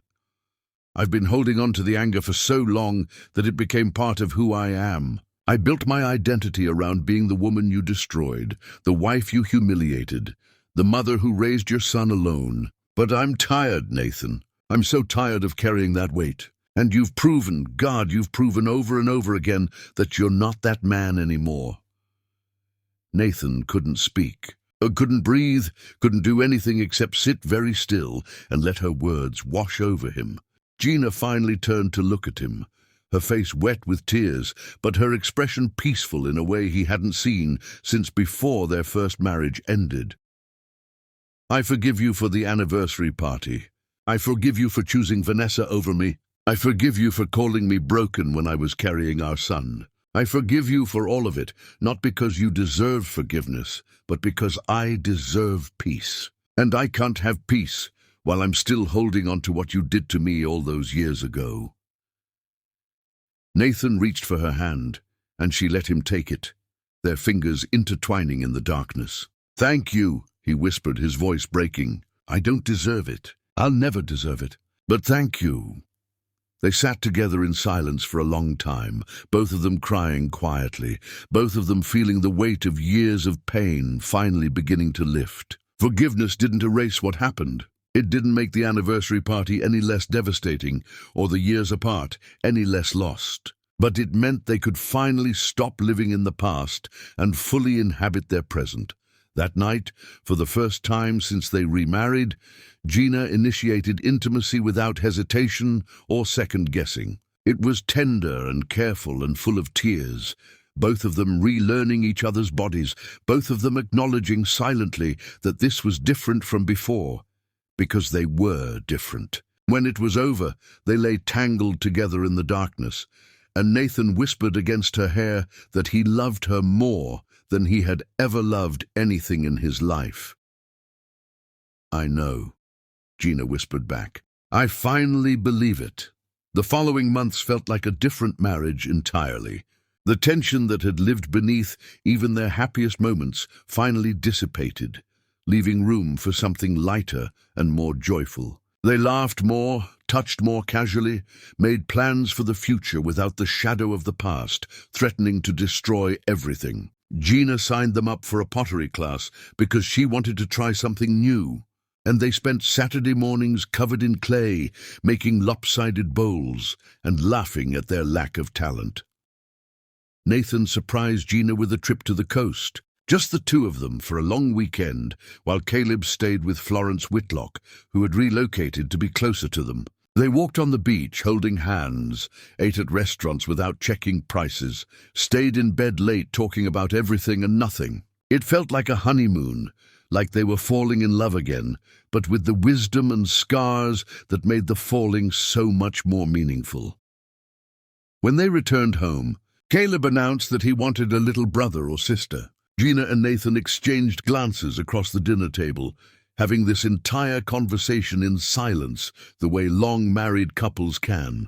They hadn't revisited the idea of another child since their first discussions, both of them focusing on healing their marriage before adding more complexity. But now, with forgiveness finally spoken and their relationship on solid ground, the idea didn't seem quite so terrifying. "We'll think about it," Gina told Caleb, and Nathan reached under the table to squeeze her hand. They did think about it.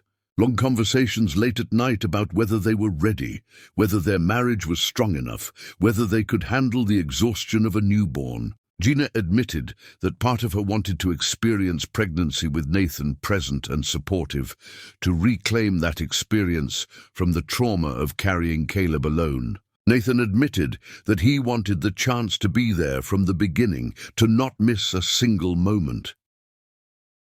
6 months later, Gina told Nathan she was pregnant. They cried together in their bathroom, holding the positive test, both of them terrified and thrilled in equal measure. This time, Nathan went to every appointment, held Gina's hand during every ultrasound, talked to her belly every night before they went to sleep. This time, when Gina felt sick or tired or overwhelmed, Nathan was there to support her instead of being absent or worse, betraying her. Caleb was ecstatic about becoming a big brother. He drew pictures of the baby, helped Nathan build a crib from scratch, talked constantly about teaching his sibling everything he knew. Watching their son prepare for this new addition, Gina felt her heart expand in ways she didn't know were possible. The baby arrived on a clear autumn morning. Her daughter they named Hope because that's what she represented.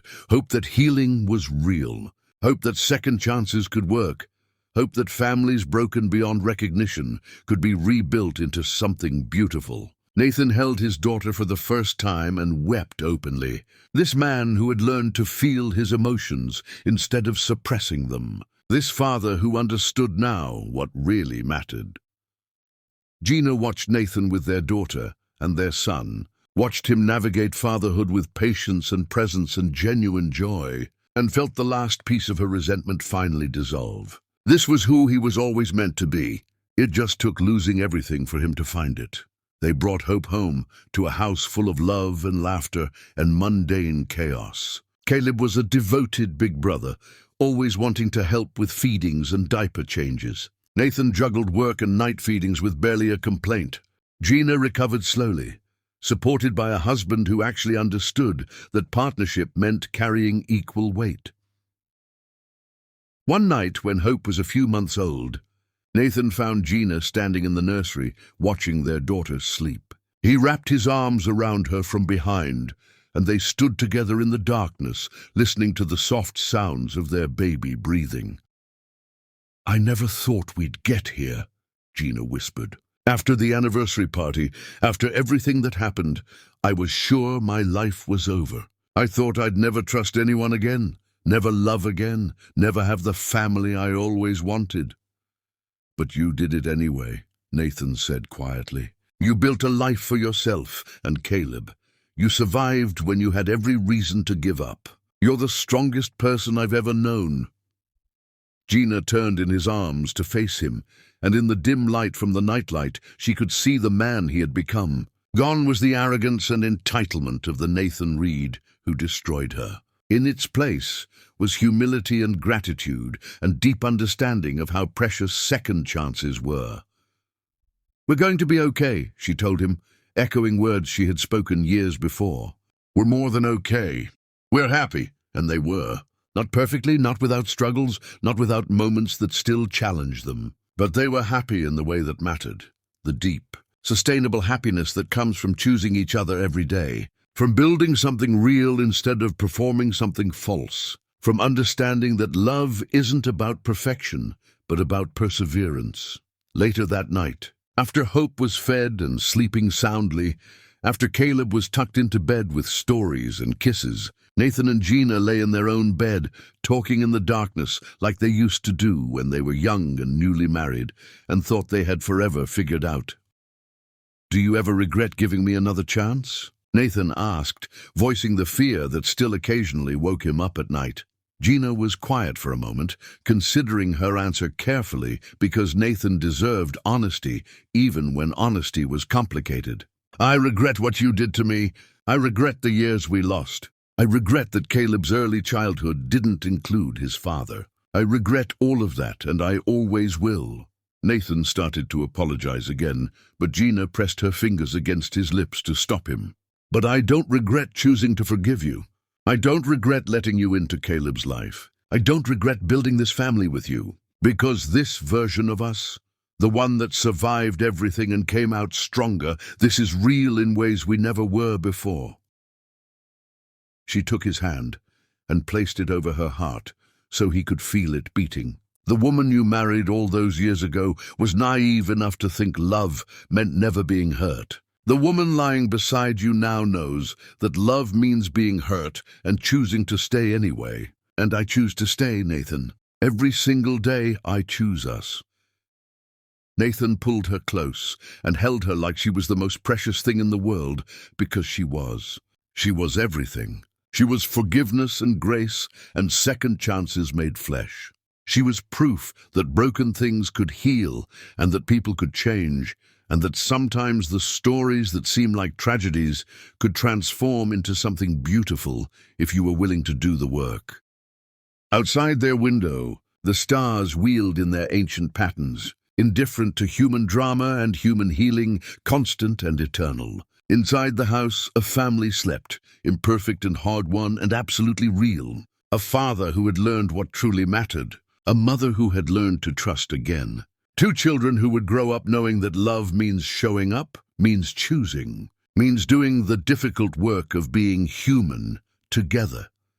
It wasn't the ending Nathan would have written when he stood in that ballroom all those years ago, destroying his marriage in front of everyone who mattered. It was better. It was real. It was earned through pain and patience and persistent effort to become someone worthy of the love being offered. And as Nathan drifted off to sleep holding his wife while his children slept safely down the hall, he understood finally that this was what happiness looked like. Not grand gestures or expensive parties or public declarations. Just ordinary moments strung together into a life that mattered, shared with people who chose to stay, even when leaving would have been easier. This was home. This was family. This was everything he had been searching for, finally found in the ruins of everything he thought he wanted.